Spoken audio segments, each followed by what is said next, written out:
go back to your basic experience. See that you are that which is aware. First of all, see that your mind is just the current thought and image. Your body is just the current sensation, and if your eyes are open, perception. So now, having seen that, see that you are that which is aware of the current thought, image, sensation, and perception. It's easiest to see it with your thoughts. A thought has yet to appear. You are present. The thought appears.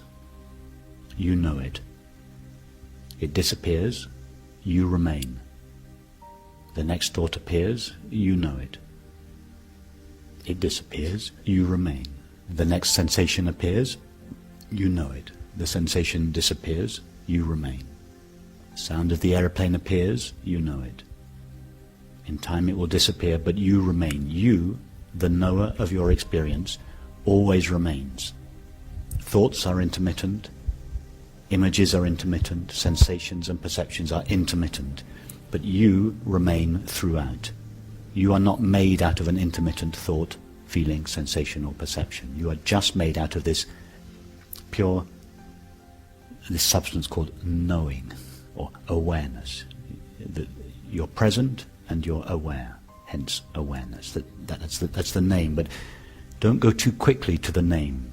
Don't just pay lip service to the name. You really have to go there in your experience. Try not to give it a name. Try see in your experience, yes, I am obviously that.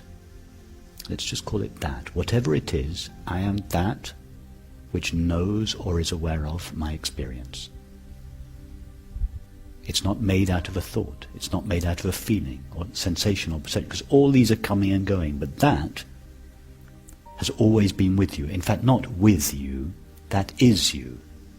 You've never ceased to be that, although you may have mistaken yourself for a cluster of temporary thoughts, feelings, sensations and perceptions. But even when you were mistaking yourself for that, or rather even when thoughts and feelings were mistaking you for that, even then you were still only that which is aware of those thoughts and feelings. That's the first step, to realize I am that which is both present and aware, and that is not made out of a thought, sensation or perception. So then you pause there. You put thoughts, sensations and perceptions at a distance, just for a while. You put them at a distance, which gives you the time and the space to really look at this that you have discovered you are. I have discovered that I am awareness. I am that which is aware. Now, what are its qualities? Because its qualities are my qualities. What is essential to it? What cannot be removed from it? Thoughts can be removed from it. Feelings can be removed from it. What can't be removed from it? Well, being and knowing are the first two. It is ever present, and it's a knowing presence or an aware presence. But then we have to go further than that and discover these three essential qualities that it has. It is ever present, it is unlimited, and it is imperturbable. Well, I won't go into the exploration in each of those cases, because we've but those are the things. So take time, pause here, put the body-mind world at a distance, give your attention to the knower of your experience, not the known, and discover that in its experience of itself, it is ever present, it never finds a limit in itself, and it cannot be disturbed. Its nature is peace or happiness. That's the most important one. Its nature is peace. Your nature, under all circumstances, is peace. Then, when or as that becomes clear, then go back to the thoughts, sensations and perceptions and explore them in the context of this newfound discovery.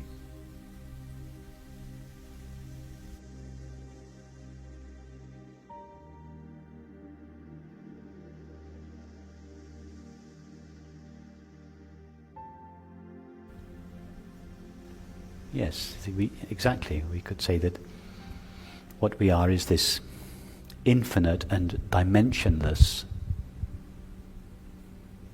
presence, which is an aware presence. It's infinite, it has no limits, but it is also dimensionless. And all this three-dimensional world, and 4 dimensions if we include time, all of these appear in this dimensionless presence. The mind can't take that step because the mind can't think of something that has no dimensions. It can only go to the brink. But if we look at, in inverted commas, if we look at awareness, if we go to the presence of awareness, it's obviously present, it's obviously aware, but it's not in space. It's not located somewhere. Sometimes we say it pervades all the world, but that's it's not really right. It's not that there is the world and the world is pervaded by awareness. In the same way that we wouldn't say the screen pervades the image. It's not like there is an image and the screen pervades the image. No, there is a screen and the image is a modulation of that screen. In this case, all of this experience now, this three-dimensional world that we are seeing, is a modulation of something which itself has no dimensions. Infinite awareness. And that is what we are. This is appearing in and is made out of something that has no dimensions. And that is actually our experience. And we may think that that's an extraordinary idea. Actually, it's not. Think of what takes place in a dream at night. A dream takes place in one dimension of time. Yes, it doesn't take place in space, it just takes place in mind. But in that single dimension of time, a new three-dimensional world appears. So every night we experience the phenomenon of a three-dimensional world appearing in something that only has one dimension. Not so strange. It happens to us every night. So all that's being suggested here is that this waking world appears in something that has not one dimension, but no dimensions. And again, it's not so strange, because what happens to the dreamed world, the new three-dimensional world that appears in one dimension of time, when that one dimension of time disappears, in other words, when we go into deep sleep, even that one dimension disappears, and with it, its three-dimensional world. It all goes into this zero-dimensional space of deep sleep, and then it emerges out of that again. First of all, the dream state, one dimension, and then the waking state, a new four-dimensional world. It's not so strange. We experience this every night.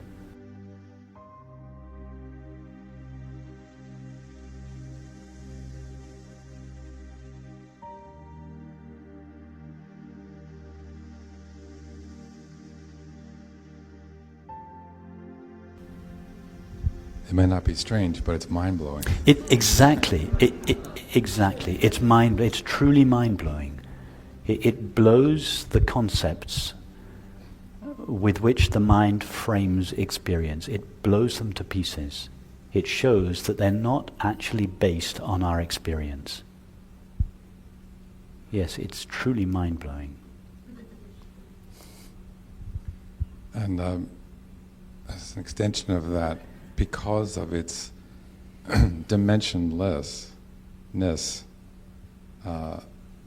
thought cannot conceptualize it.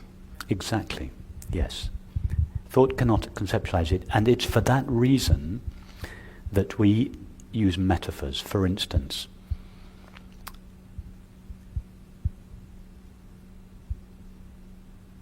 we invest awareness with a space-like quality. Space is the subtlest object. Yes? So we can think of space, but we can't think of dimensionless awareness. We just can't think of awareness. So recognizing this, we say, okay, let's add the attribute of space to awareness.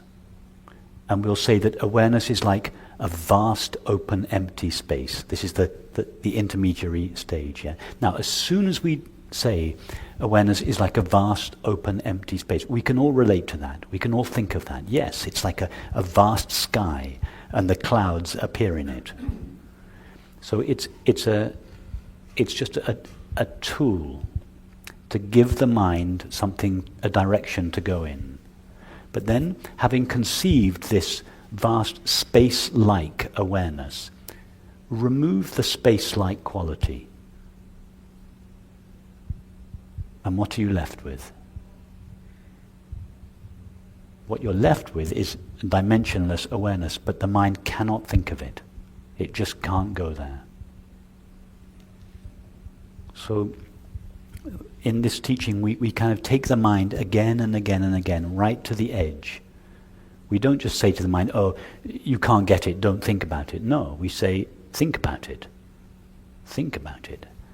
And through the process of thinking, the mind takes itself to the edge of its knowledge, and it comes to a natural end there, not a disciplined end, not a frustrated end, being told, oh, just stop thinking about this, you can't understand reality.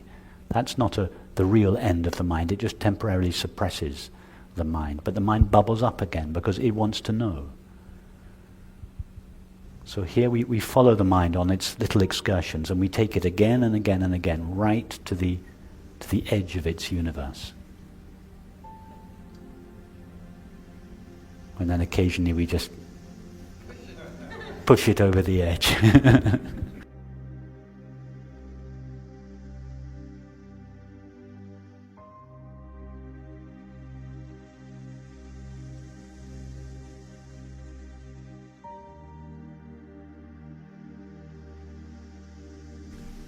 I had an experience kind of reflecting what you just said. I read, right after I signed up, I read the essay about non-duality, and I was very focused. And which essay was? I think it's on the website. It's called About. It's like under the About okay, section. yes.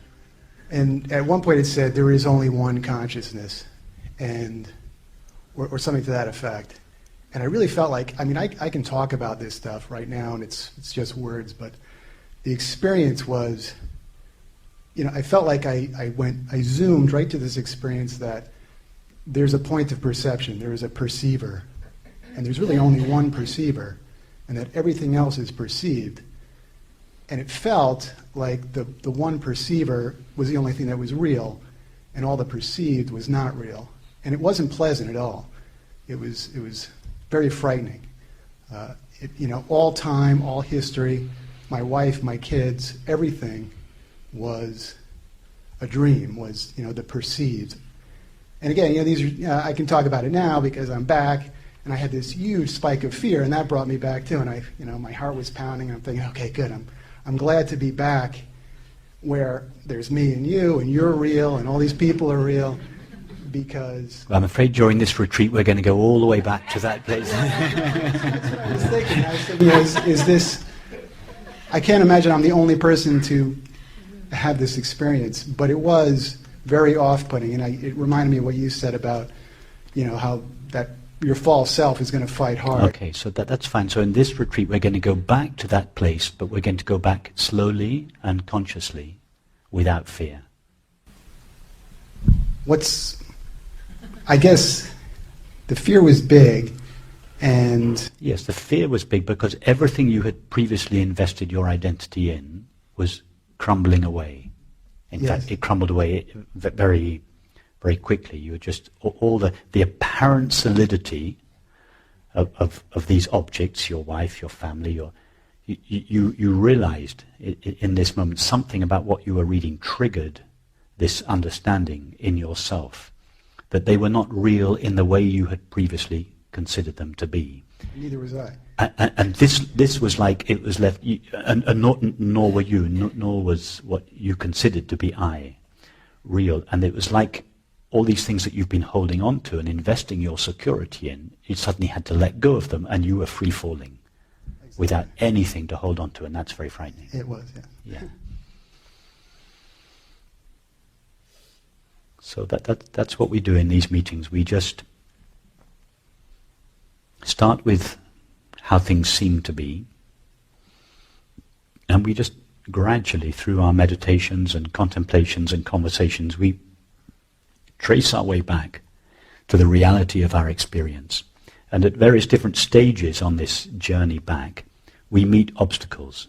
And people meet different obstacles, and everyone traces their own particular pathway back. And people meet different obstacles at different stages.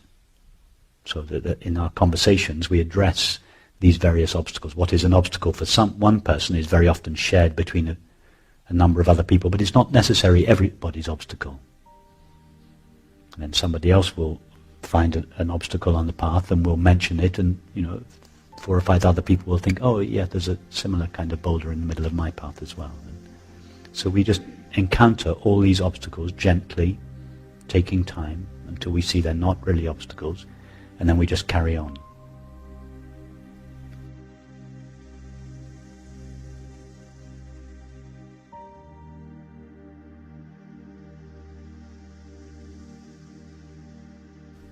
So, for instance, with you, take the current perception that you're having now, the current visual perception, and that perception is of objects, yeah? A collection of objects, people, objects. So, instead of following your attention towards the objects, trace it back in the other direction. Go backwards towards the source of perception rather than the object perceived. What do you find there?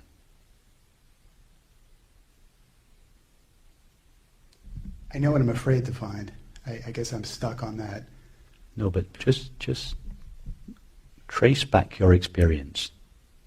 Take the experience of perception.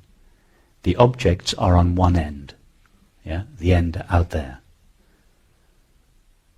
What is on the other end of your attention? Trace it back. Don't think about it. Don't refer to what you've read or what you know or what you're afraid of. Trace it back, like walking physically along a path. It's that experiential. Trace it back to the source of your attention or perception. What do you find there?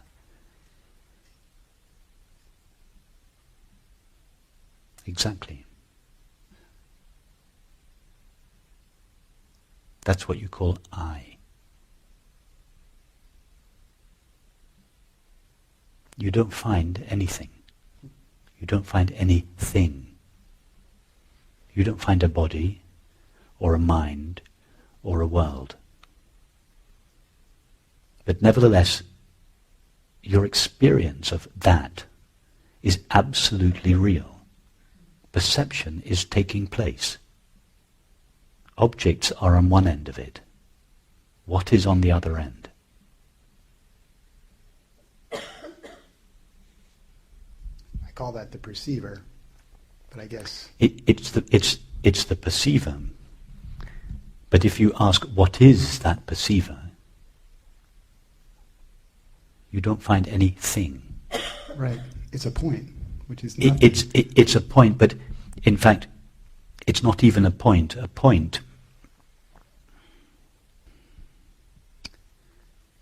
point is the best the mind can do. Right. It's an idea. Right. Okay. The mind is struggling to call it something.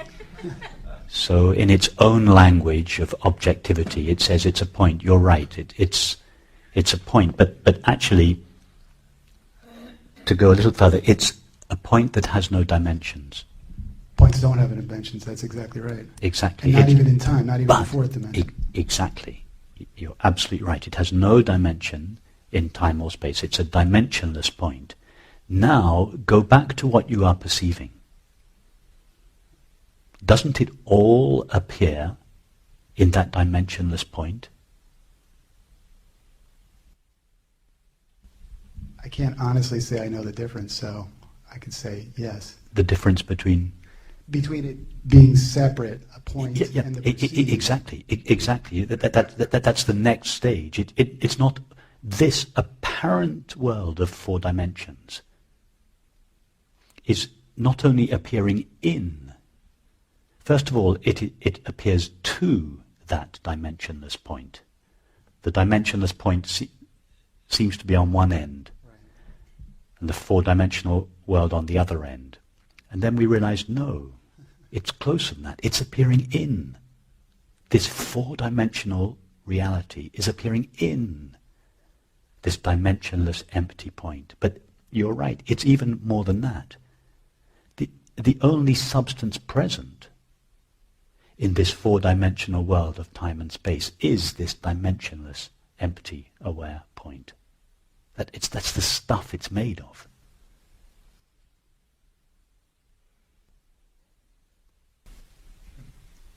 As a concession to the vastness of physical space, the teaching sometimes says awareness is vast. In other words, it's even bigger than the physical world because it contains the physical world.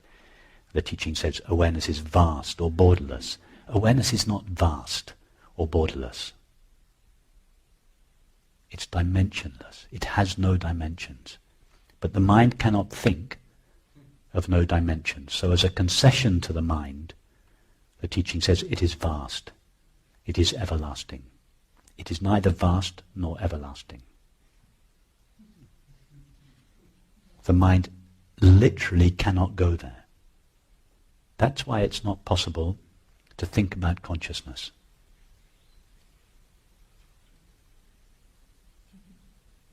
My first teacher, the Shantananda Saraswati, the Shankaracharya of the north of India, said once, real thinkers don't think.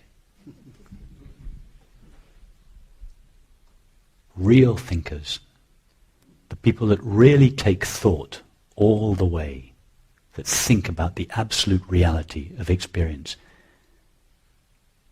that activity of exploring reality with the mind brings the mind to an end. It is not possible to think of consciousness. The best we could do would be to think of a blank, empty space. But even that is a subtle object, a blank object.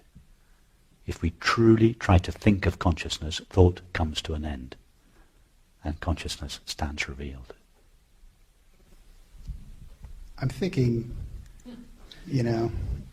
my conundrum was nothing was real, and that was terrifying. And then it feels like the counter to that is everything is real. Absolutely. Nothing is real in the way it is normally conceived. The world is an illusion. Only Brahman is real. Brahman is the world. But everything in there is also real too, because it's part of Brahman. But that's it.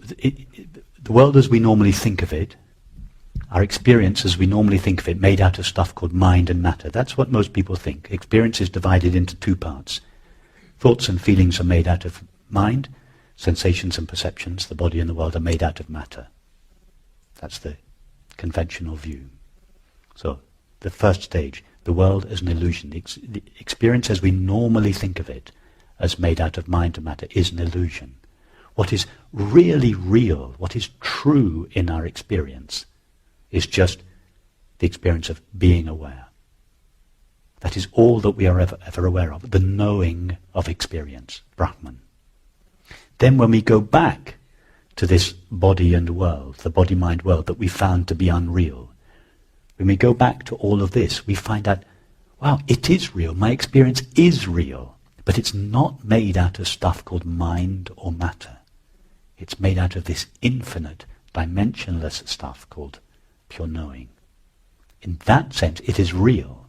It is real as consciousness, but unreal as mind and matter. Thank you. And it's not a coincidence. Apologies to those of you that have heard me say this before. It's not a coincidence that physicists have never found this stuff called matter, and psychiatrists have never found the stuff called mind. It's not a coincidence. It's not just a matter of a few more years before someone discovers it. They're not going to discover it. It's not there. So this understanding could generate the most terrific fear in you, because the world is just, everything that you considered to be so real, everything that you invested your identity and your happiness in is just vanishing in front of your eyes. But the same understanding can be a source of such profound joy and love. Because nothing of value is being taken away from you.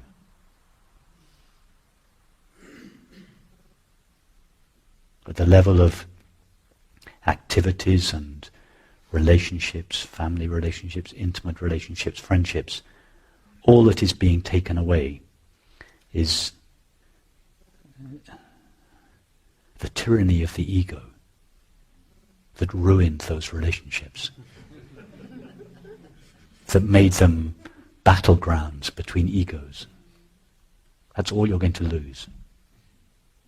And a relationship, be it an intimate relationship, a relationship with a dog or a family or a neighbor, or a relationship that is free of the tyranny of the ego, is a tender, loving, warm-hearted, humorous, friendly relationship. Fearless. Yes.